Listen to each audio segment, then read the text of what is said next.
해병대원 순직 사건 수사 외압의 실체를 세상에 알린 박정훈 대령 결심 공판이 오늘 열립니다.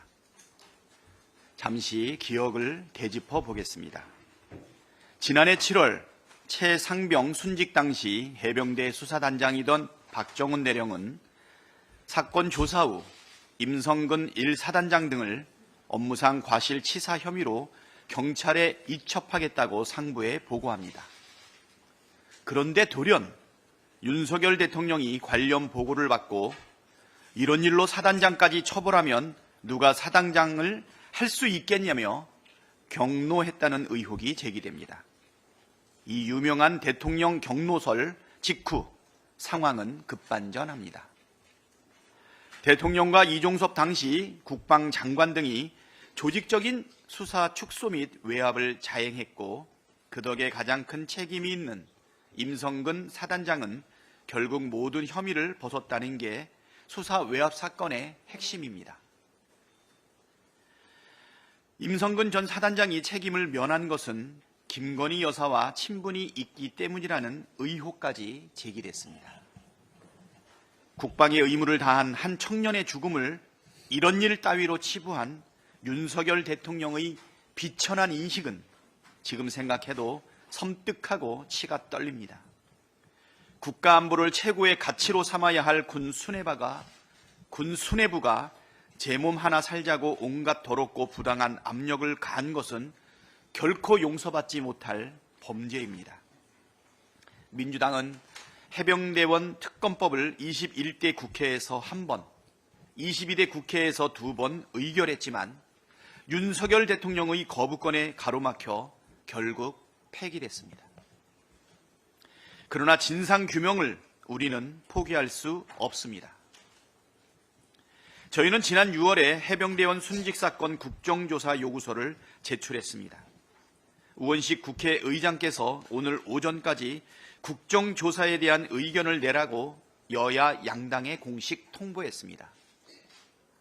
국민의힘 한동훈 대표는 취임할 때부터 해병대원 특검에 찬성한다고 했습니다. 국민의힘이 해병대원 국정조사를 거부할 아무런 명분이 없습니다. 즉시 의견서를 내고 국정조사에 협조하십시오. 김건희 특검법을 해야 할 사의와 명분은 차고 넘칩니다.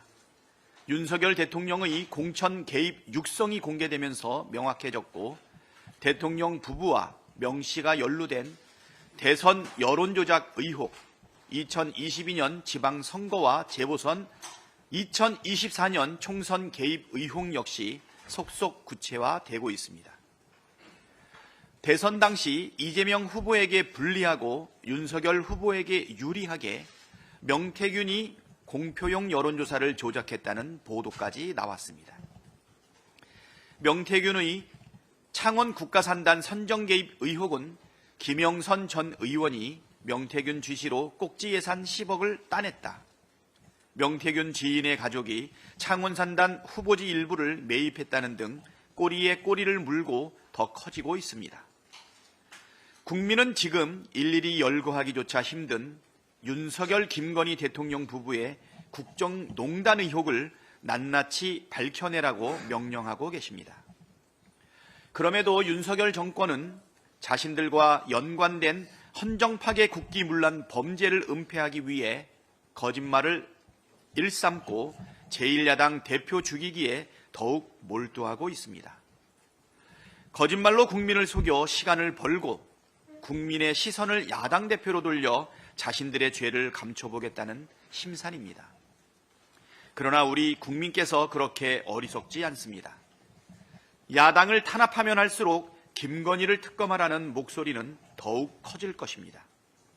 대통령이든 대통령 부인이든 대통령 장모든 누구든지 죄를 지었으면 수사받고 처벌받는 것이 보편적 상식이기 때문입니다.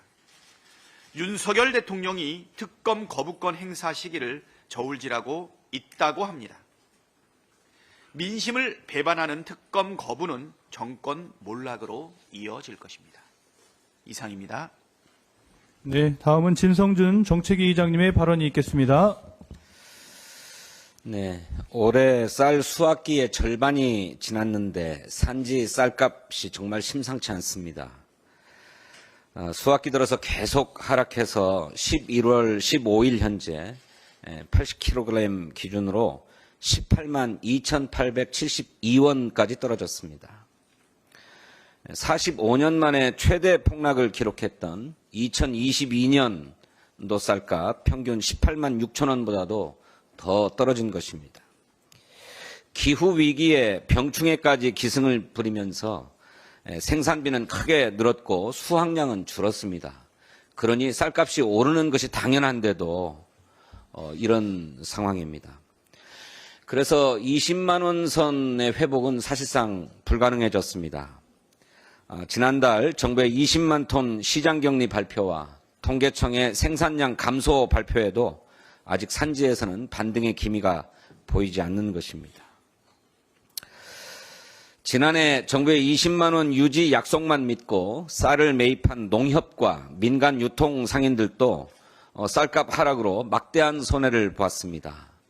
한 번 속지 두 번 속겠습니까? 정부가 신뢰를 잃으니 정부 대책에 시장이 반응하지 않습니다. 어제도 농민들이 새벽밥을 지어 먹고 서울로 올라와서 농민대회를 열었습니다. 언제까지 농민들을 거리로 내몰 작정입니까? 국민의힘 정책위 의장께 쌀값 안정을 위한 긴급회동을 제안합니다.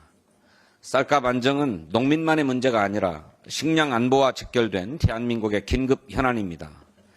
양당 정책위 의장과 농해수위 등 유관상임위원회 간사 그리고 농림축산부 장관, 기획재정부 장관 등이 즉각 만나서 쌀값의 목표값을 결정하고 이를 위한 정부 대책을 마련합시다.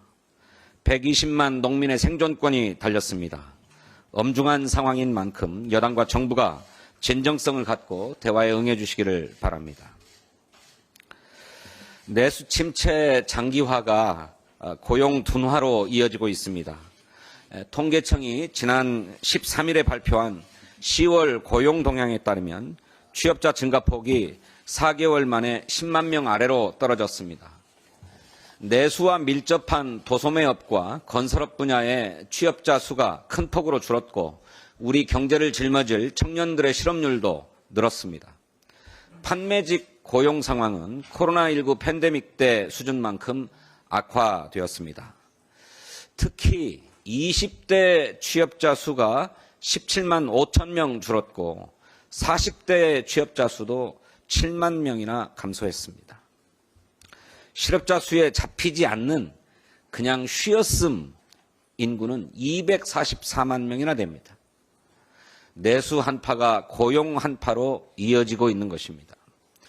윤석열 정부의 엉터리 경제정책이 고용 상황을 악화 일로로 만들고 있습니다. 자영업 소상공인들은 더는 시장경제에서 버틸 수 없는 수준이라고 절규합니다. 그런데도 정부는 찔끔 지원에 그치는 현실성 없는 대책으로만 일관합니다.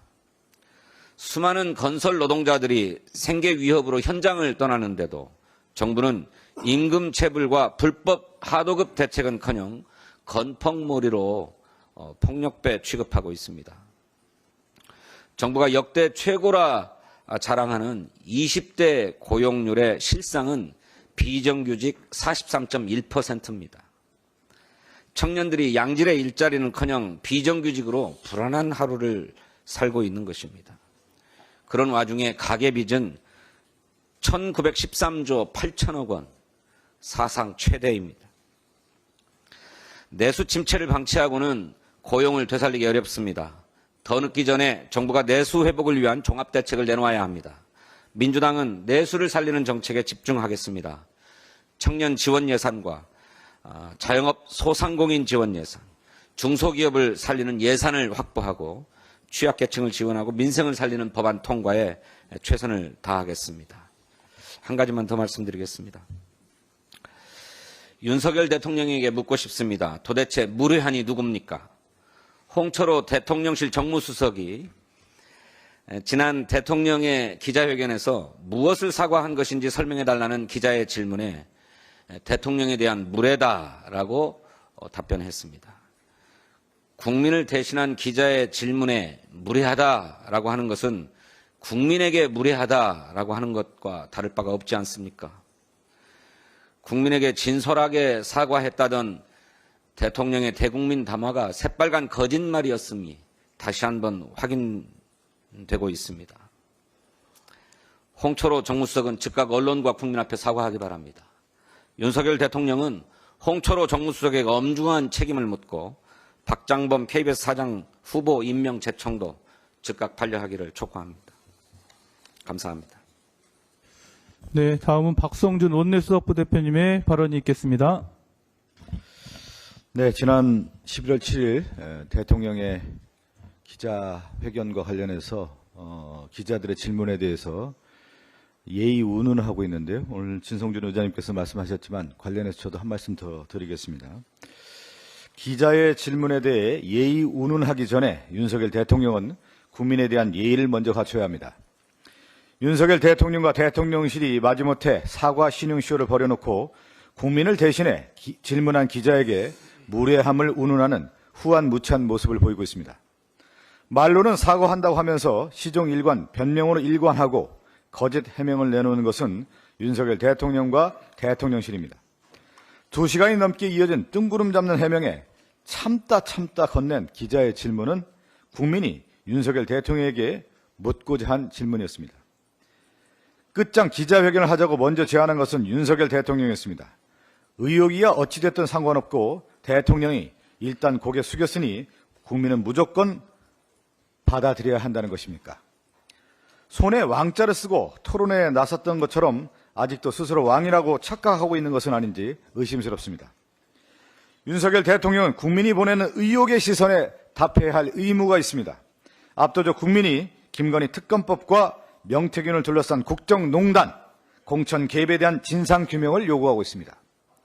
지금 윤석열 대통령이 해야 할 일은 예의 운운하며 질문하는 기자들의 입을 틀어막는 것이 아니라 특검을 수용하는 것입니다. 반복되는 거짓말로 호미로 막을 일을 가래로도 못 막을 지경으로 키운 것은 윤석열 대통령과 대통령실입니다. 더 늦기 전에 특검을 수용해야 합니다. 그것이 윤석열 대통령이 국민께 예의를 지키는 유일한 길입니다. 네, 다음은 김현 과방위 정책조정위원장님의 발언이 있겠습니다.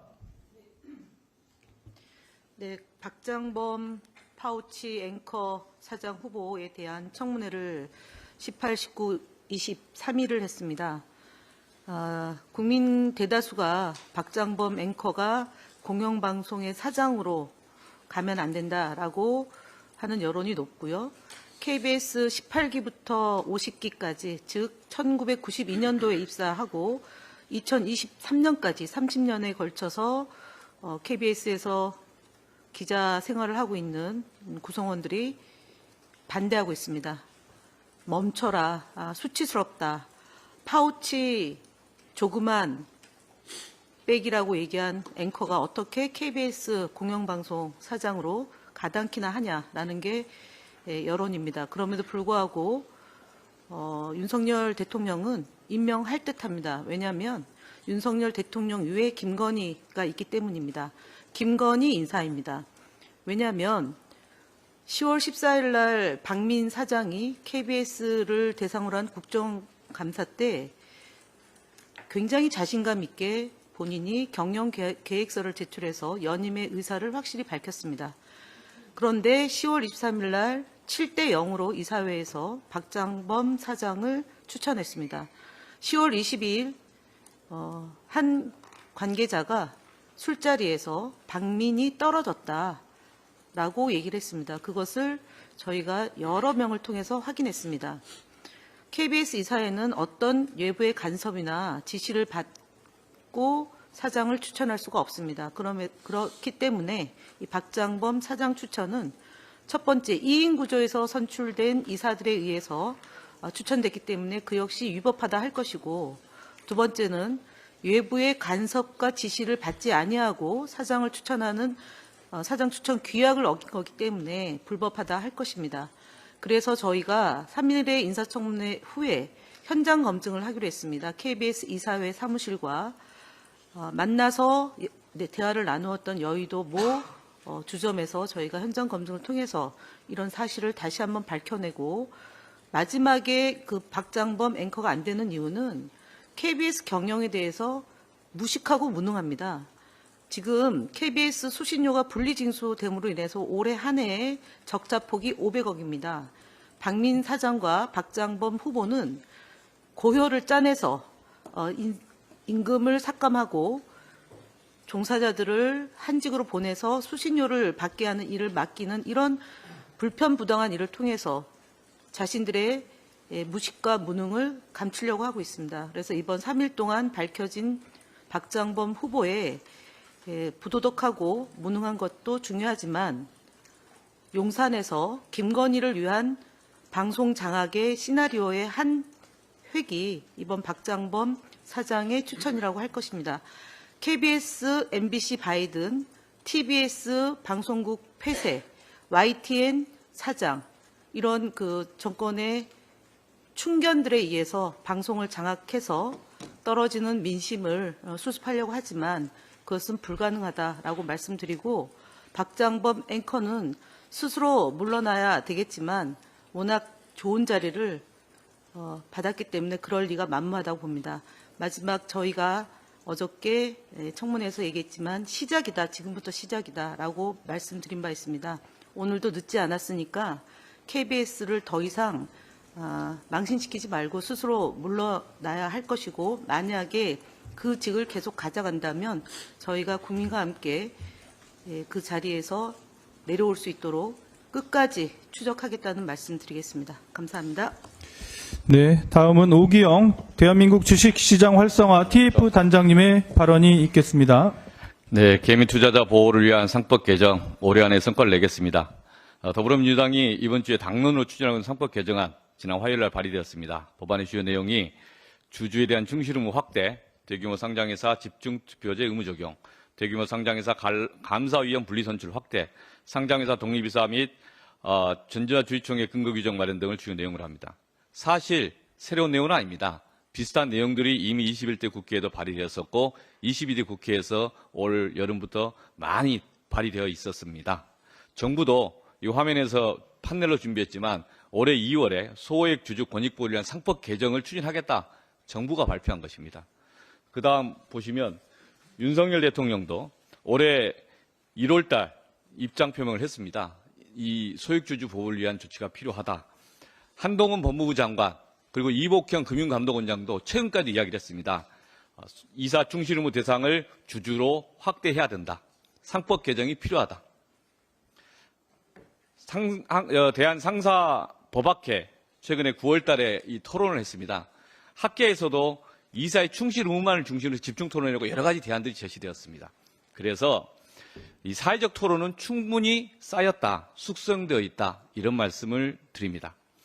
코리아 디스카운트 원인의 하나로서 지배주주와 일반 주주의 이해상충 문제 효율적으로 통제하지 못하고 있다. 그 이유는 우리나라의 특수한 지역 지배구조의 후진성 때문이다. 그래서 최근 사례들이 있습니다. 먼저 삼성물산 건을 하나 좀 말씀을 좀 드려보겠습니다. 2015년 제일모직과 구 삼성물산 합병이 있었습니다. 이재용 회장 경영권 승계를 합병 비율을 부당하게 산정했다라는 비판이죠. 그리고 판결도 있었습니다. 구 삼성물산 주식 가치가 전폐가 됐으니까 구 삼성물산 주주들 입장에서는 이게 부가 제일모직 주주들에게 이전된 것입니다. 그러면 구 삼성물산 주주들 입장에서는 한 주당 13,500여 원 정도의 손해를 봤다고 계산이 되고 있는데, 이것에 대해서 이 구 삼성물산 이사들에게 책임을 물을 수 있어야 되지 않겠습니까? 그래야 반복이 되지 않는 거지 않습니까? 그러나 그 책임 추궁이 어렵다는 것입니다. 이 지점에 대해서 아무도 대답을 못하고 있습니다. 제도 개선하자는 겁니다. 다음 LG화학 경우를 한번 보여드리겠습니다. LG화학은 유명한 사업 부분, 여러분 잘 아시다시피 배터리 사업입니다. LG화학에서 이 부분을 물적 분할해서 자회사로 만들고 그 자회사를 다시 상장시켰습니다. 이중 상장의 문제입니다. 물적 분할과 이중 상장. 요즘 경제지 보면 누구나 아는 그런 주제들입니다. 물적 분할이 그 공시되기 전에, 계획이 공시되기 전에 LG화학 시가총액이 48.5조 정도 됐습니다. 2020년 9월입니다. 어제 기준으로 해서 물적 분할된 자회사 즉 LG 에너지 솔루션입니다. 시가총액이 약간 좀 최근 주가가 떨어져서 93.7조 정도 됩니다. LG화학이 이 회사 지분을 현재 81.68%를 보유하고 있습니다. 그러면 이것만 계산하더라도 LG화학 시가총액은 최소한 76.6조에 이르어야 됩니다. 그런데 어제 기준 LG화학 시가총액은 약 20조입니다. 그러니까 LG화학이 보유한 LG화학 그 자회사 지분 가치만도 못합니다. 이것을 물적 분할 동시상장의 마법이라고 합니다. 황당한 상황이라는 거죠. 누군가 이로 인해서 어떤 이득과 책임이 있어야 되는데 이것을 왜 LG화학 주주들에게 책임을 묻지 못하는가? 이게 LG화학 많은 주주들의 분노고 문제제기입니다. 다음으로 두산그룹의 두산바켓, 두산 로보틱스의 결합 문제도 있었지 않습니까? 캐시카우 역할을 하고 있는 두산바켓을 굳이 에너빌리티에서 분리해서 두산 로보틱스와 함께 결합시키겠다. 그러면 그 의사결정을 했던 사람들에 대해서 이게 두산 에너빌리티 주주들에게 이득이 되는가 도움이 되는가 이런 판단을 해야 되는데 그런 것에 대한 판단에 대한 책임을 추궁하지 않기 때문에 이런 시도를 계속하고 있다. 이런 말씀입니다. 최근 고려아 의원도 많은 문제가 있었습니다. 문제는 지금 자본시장에서 이러한 행태들이 빈번하다, 반복되고 있다는 데 있습니다. 그리고 기업 집단 내에서 개별 회사의 자산이나 이익을 꽃감 빼먹듯이 쉽게 하고 있다. 그런데 그 이사들이 제 역할을 못하고 있다. 그래서 이사의 충실음을 도입하자. 이 이사 충실음의 도입은 선택이 아니라 필수다. 그리고 수많은 투자자들이 지금 많은 SNS 공간이나 단톡방에서 이야기를 하고 있습니다. 왜 아직도 안 하고 있냐? 올해는 할 거냐? 이렇게 질문하고 있습니다. 그래서 더불어민주당은 개인 투자자 보호 제도를 근본적으로 개선하는 이 상법 개정안에 대해서 올해 안에 꼭 성과를 내도록 최선을 다하겠습니다. 그리고 국회 소관 상임을 중심으로 해서 저도 조속히 논의해 주실 것을 함께 요청드립니다. 이상입니다. 네, 그럼 이상으로 제20차 정책조정회의를 모두 마치도록 하겠습니다.